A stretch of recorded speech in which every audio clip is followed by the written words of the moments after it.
When I married Emily, I thought I was the luckiest man alive. She had a way of lighting up any room, her laugh contagious, her smile radiant. We'd been together for 7 years with 2 kids who adored her as much as I did, or at least as much as I used to. Life was stable, predictable even. I worked as an IT consultant, and Emily had taken a part-time teaching job to have more time with the kids. The first crack in the foundation appeared on my birthday. It started with a gift, wrapped in brown paper and tied with a red ribbon. My dad handed it to me with a grin that stretched too wide. "Something special for my favorite son," he joked, but there was an odd edge to his voice. I unwrapped the package and found a leather-bound journal, old but well-kept. "It's beautiful," I said, flipping through the blank pages, confused but grateful. Dad had never been one for sentimental gifts. "What made you think of this?" He shrugged, his eyes darting toward Emily, who was busy helping the kids with cake. "Just thought you might like to jot down some memories," he replied. That should have been it, a thoughtful, if not slightly puzzling, gesture.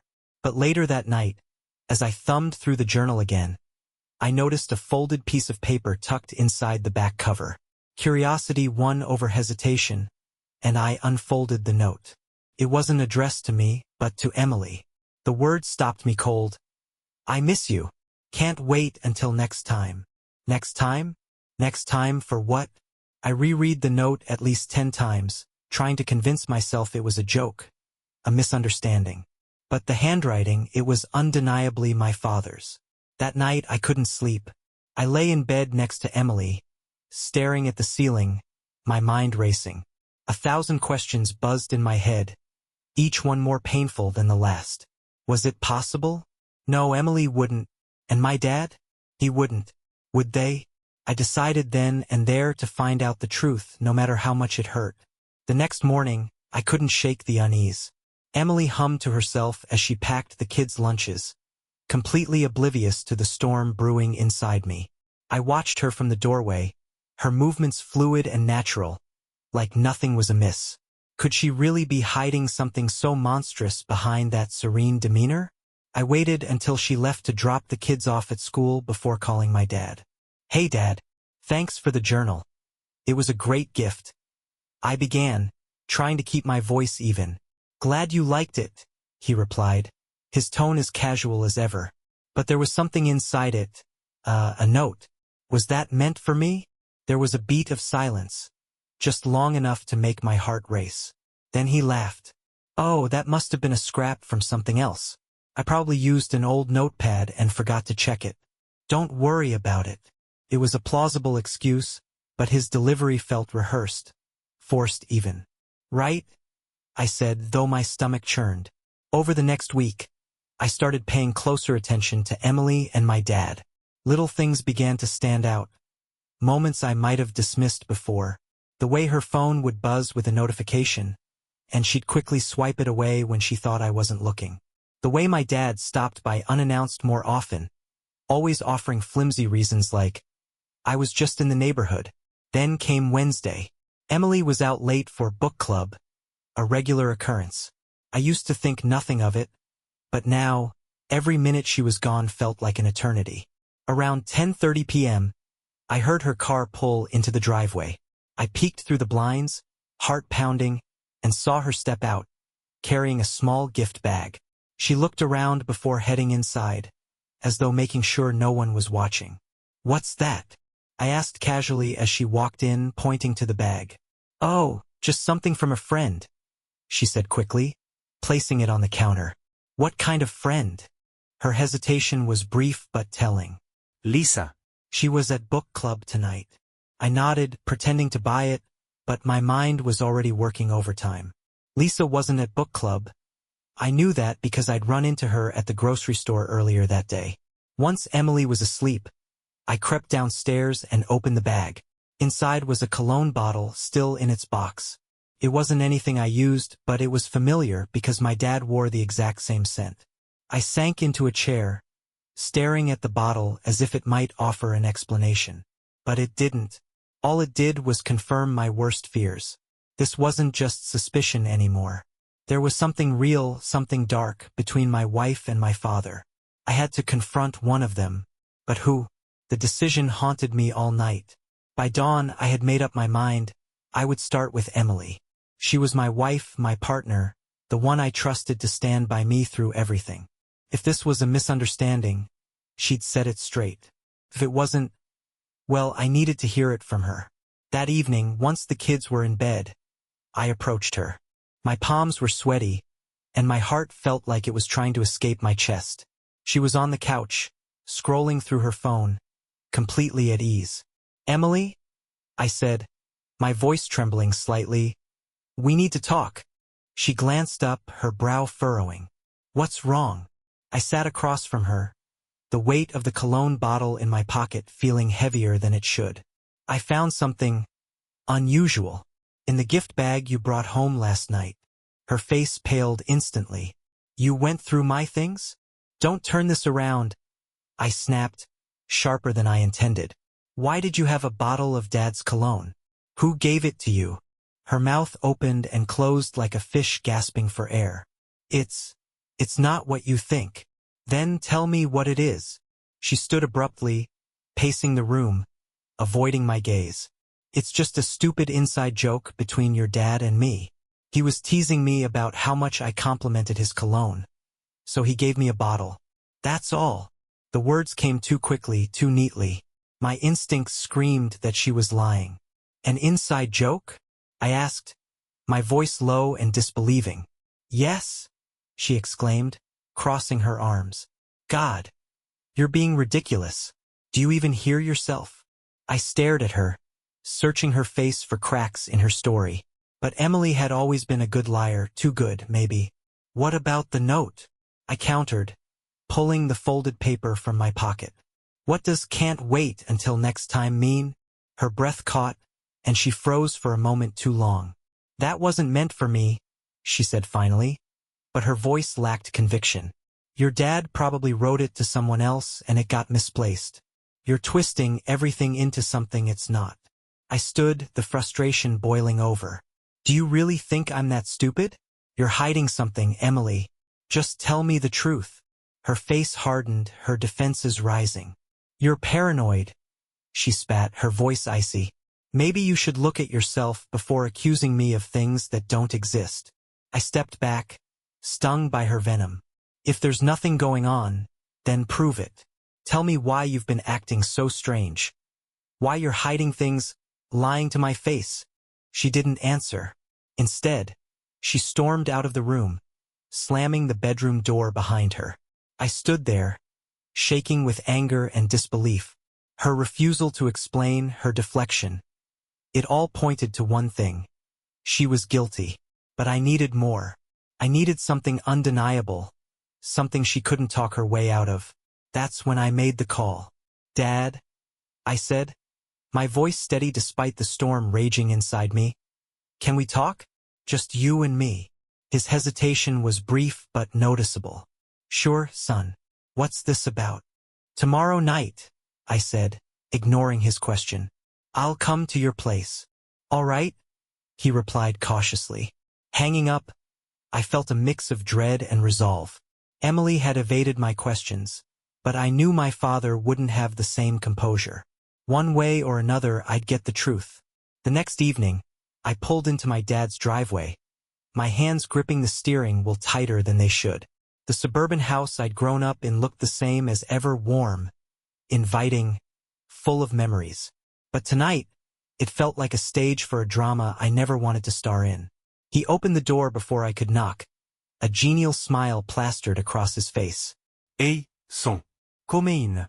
You look like you've got something heavy on your mind." I stepped inside, the familiar smell of old leather and Dad's cologne. That cologne, hitting me immediately. "Yeah, you could say that," I muttered, following him to the living room.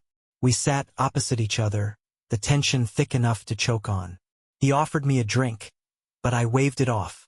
I wasn't here for small talk.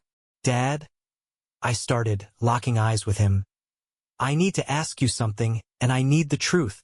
His brows furrowed. "Of course. What's going on?" I took a deep breath, trying to steady the tremor in my voice. "Are you having an affair with Emily?" The words hung in the air like a grenade waiting to go off. His reaction was subtle but telling. A brief flicker of surprise, quickly masked by a frown. "What the hell kind of question is that?" "It's a simple one," I said, my voice cold. "Are you sleeping with my wife?" He leaned back, shaking his head in disbelief. "No, absolutely not. Where's this coming from?" I pulled the note from my pocket and tossed it onto the coffee table between us. "From this, and the cologne you gave her, and the way you two have been acting." His eyes darted to the note, his jaw tightening. For a moment, I thought he might deny it again, but then he sighed, his shoulders slumping. "Son, it's not what you think," he said carefully. "Don't," I snapped, cutting him off. "Don't give me that 'it's not what you think' crap. Just tell me the truth." He rubbed his temples, looking every bit as weary as I felt. "Okay, fine. Yes, Emily and we've been close, but it's not an affair. Nothing physical has happened." "Close?" I spat, my hands balling into fists. "What the hell does that mean?" "It means we've been talking," he admitted. "Sharing things. Things I couldn't share with your mother. Things she couldn't share with you." "Do you hear yourself?" I said, my voice rising. "That's emotional cheating, Dad. You don't think I'd call that a betrayal?" "I never meant for it to go this far," he said, his voice pleading. "It started small. She was upset about something and I listened. That's all. I swear." I stood abruptly, pacing the room, my anger boiling over. "And the note? The cologne? What about those?" He hesitated, and that hesitation was damning. "The note was stupid," he admitted. "I wrote it to cheer her up. She was feeling neglected." "Neglected?" I barked. "You mean by me? So you decided to step in and play hero?" "It wasn't like that," he insisted. "I was just trying to help." "Help?" I yelled. "You call this help? You've been sneaking around with my wife behind my back." My voice echoed through the house, and for the first time, my father looked genuinely ashamed. "Son," he said quietly, "I'm sorry. I never wanted to hurt you." "You didn't just hurt me," I shot back, my voice trembling with rage. "You destroyed everything I thought I could trust." I grabbed my coat and headed for the door. "Don't bother calling me," I said over my shoulder. "I'm done." As I stepped outside, the cool night air did nothing to calm me. My father's half-admission had confirmed my worst fears. He and Emily had betrayed me, even if they hadn't crossed every line. But as I drove away, one question lingered in my mind. Was Emily's version of the truth the same as his? Couldn't go home. Not yet.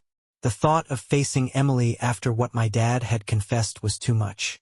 Instead, I parked my car in a dark, empty lot and sat in silence, staring at the dashboard. My phone buzzed. A message from Emily. "Where are you? Kids are asking for you." I ignored it. The knot in my stomach tightened as I imagined her tucking them into bed, smiling like everything was fine. But everything wasn't fine, and I wasn't going to pretend anymore. When I finally walked through the door, it was close to midnight. The house was dark except for the soft glow of the living room lamp. Emily was sitting on the couch, her knees pulled to her chest, eyes red and puffy. "Where were you?" she asked, her voice trembling. "Talking to my dad," I said flatly, dropping my keys on the counter. Her expression shifted. Fear flashed in her eyes, just for a second, but I caught it. "What about?" "You already know," I said, crossing my arms. "He told me everything." Her breath hitched, and she opened her mouth to speak, but no words came out. "I want the truth, Emily," I continued. "Not your excuses. Not your deflections. The truth." Tears welled up in her eyes, but I wasn't moved. "It wasn't supposed to happen," she whispered. "It started so small, just conversations. I felt invisible, and he noticed me." "Invisible," I snapped, my voice cutting through the room. "Do you have any idea how much I've done for this family? How hard I've worked to give you everything you wanted? And you still felt invisible?" "I didn't mean for it to go this far," she cried. "I swear." Nothing physical happened. Don't. I interrupted, my voice cold. I don't care if it was physical or not. You betrayed me, Emily. You and my father. Her sobs filled the silence, but I couldn't bring myself to comfort her. I was too angry, too broken. I stormed upstairs, needing space, needing to think. But as I passed our bedroom, something caught my eye. A small stack of envelopes on Emily's nightstand. They were tucked under her favorite novel, but one corner peeked out just enough to draw my attention. I hesitated for a moment, then grabbed them, my hands trembling. The envelopes were unmarked, but the handwriting on the letters inside was unmistakable. It was my dad's. I sat on the edge of the bed, reading through each one. I think about you constantly. You're the only one who understands me. I wish things were different, maybe in another life. My chest tightened with every word. These weren't just notes, they were confessions. Emotional affairs might not leave physical scars, but they cut just as deep.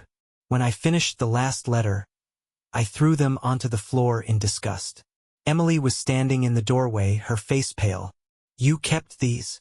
I asked, my voice low but trembling with anger.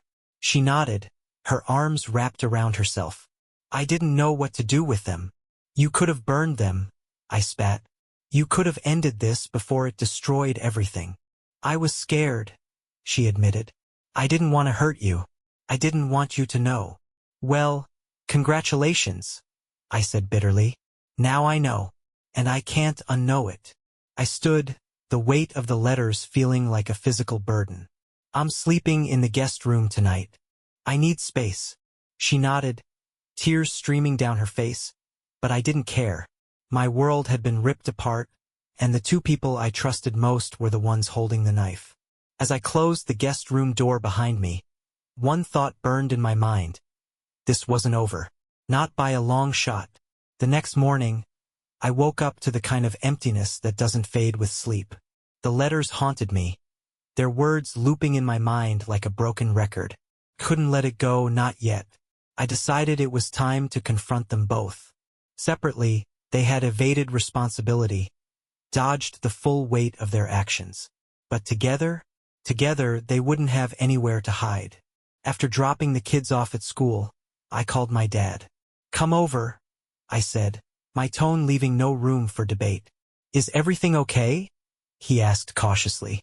Just come over, I repeated and hung up. Emily was in the kitchen, stirring her coffee aimlessly, when I walked in. She glanced up, her face lined with exhaustion. What's going on?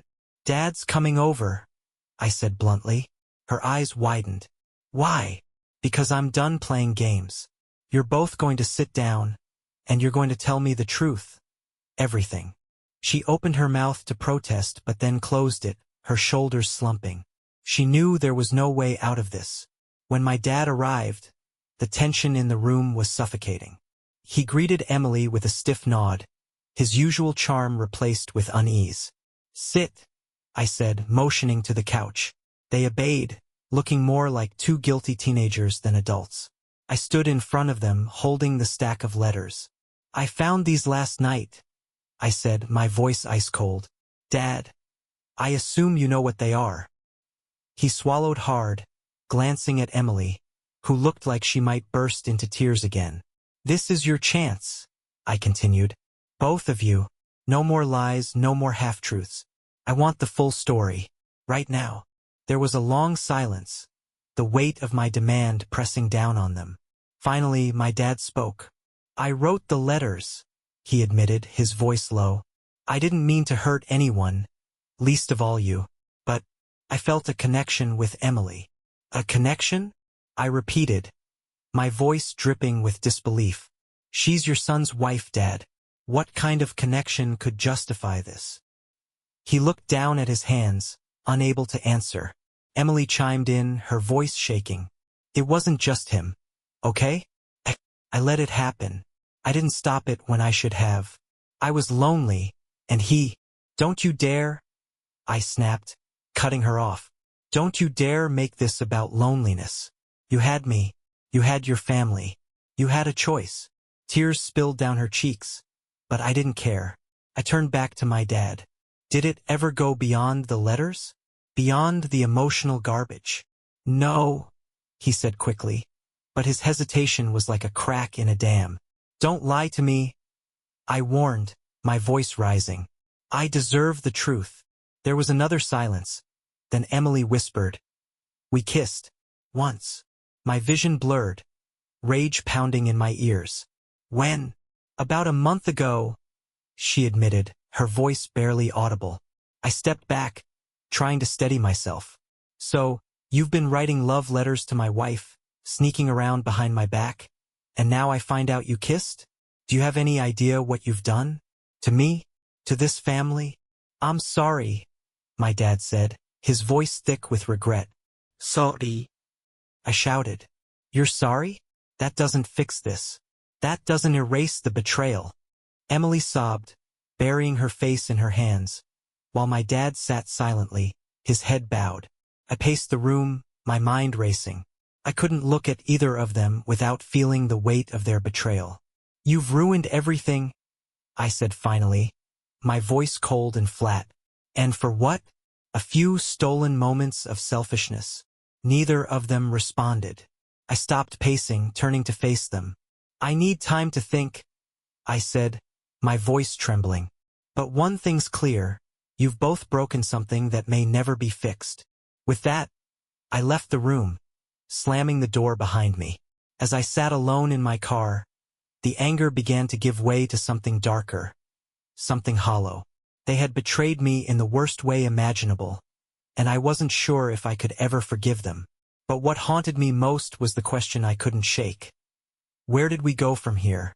A week passed, but the silence was louder than any words could have been. Emily tiptoed around the house, her apologies whispered but hollow.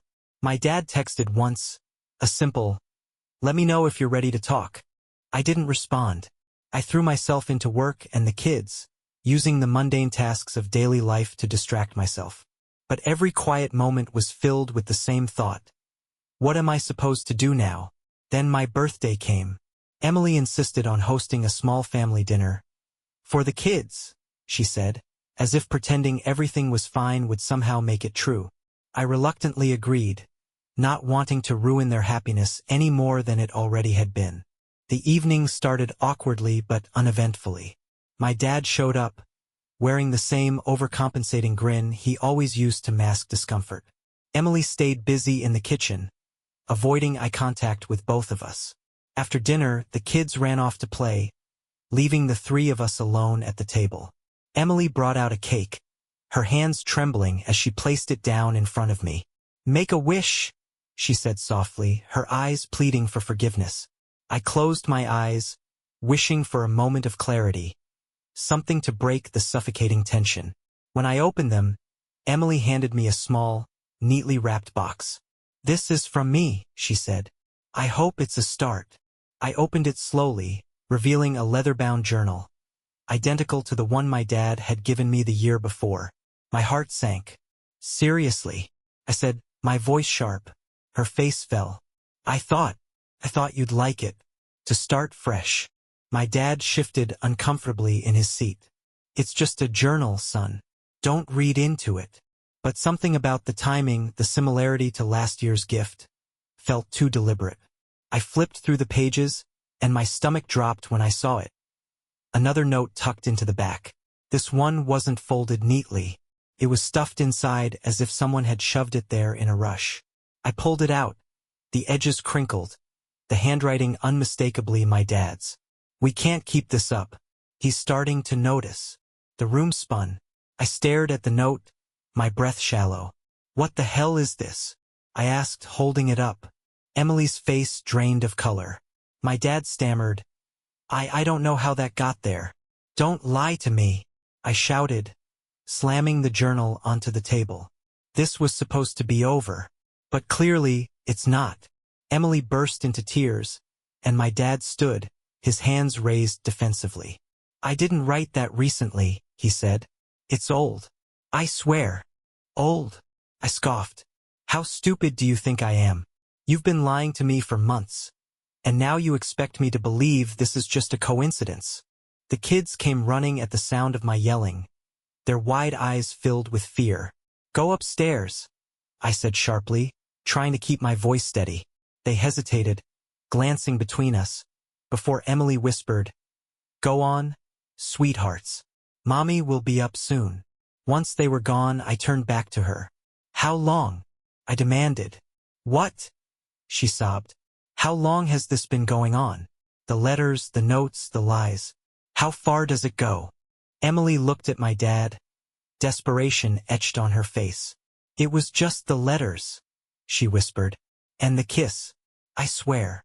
My dad nodded, but his eyes wouldn't meet mine. I laughed bitterly, shaking my head. "You two deserve each other," I said, my voice thick with disgust. "But you've lost me. Both of you."